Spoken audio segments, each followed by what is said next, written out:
ಪತ್ರಕರ್ತರ ದಿನಾಚರಣೆಯ ಅಂಗವಾಗಿ ಇಲ್ಲಿನ ಕನ್ನಡ ಭವನದಲ್ಲಿ 2 ದಶಕಗಳಿಂದ ಸೇವೆ ಸಲ್ಲಿಸುತ್ತಿರುವ ಹಿರಿಯ ಪತ್ರಕರ್ತರನ್ನ ಬೆಳಗಾವಿ ಜಿಲ್ಲಾ ಎಲೆಕ್ಟ್ರಾನಿಕ್ ಮೀಡಿಯಾ ಅಸೋಸಿಯೇಷನ್ ಗೌರವಿಸಿ ಸತ್ಕರಿಸಲಾಯಿತು. ಎಂಕೆ ಹೆಗಡೆ, ವಿಲಾಸ್ ಜೋಶಿ, ನೌಶಾದ್ ವಿಜಯಪುರ್, ರಾಜು ಗವಳಿ, ಶ್ರೀಕಾಂತ್ ಕುಬಕಡ್ಡಿ, ಚಂದ್ರು ಶ್ರೀರಾಮುಡು, ಮೆಹಬೂಬ್ ಮಕಾಂದಾರ್, ಎಚ್.ವಿ. ನಾಗರಾಜ್, ರಮೇಶ್, ಹಿರಿಯ ಛಾಯಾಗ್ರಾಹಕರಾದ ರವಿ, ಮಬ್ರು ಮಕರ್, ಸುಬಾನಿ ಮುಲ್ಲಾ, ರವಿ ಬೋವಿ ಅವರಿಗೆ ಕಾರ್ಯಕ್ರಮದಲ್ಲಿ ಗೌರವ ಸನ್ಮಾನ ಹಾಗೂ ಪ್ರಶಸ್ತಿ ಪ್ರದಾನ ಮಾಡಲಾಯಿತು.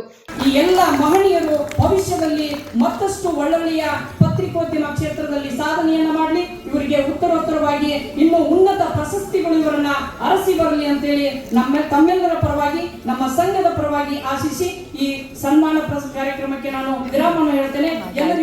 ಈ ಸಂದರ್ಭದಲ್ಲಿ ರಾಜ್ಯಸಭಾ ಸದಸ್ಯ ಈರಣ್ಣ ಕಡಾಡಿ, ಸಂಸದೆ ಪ್ರಿಯಾಂಕಾ ಜಾರಕಿಹೊಳಿ, ಶಾಸಕ ಆಸಿಫ್ ಸೇಠ್ ಸೇರಿದಂತೆ ಇನ್ನಿತರರು ಉಪಸ್ಥಿತರಿದ್ದರು.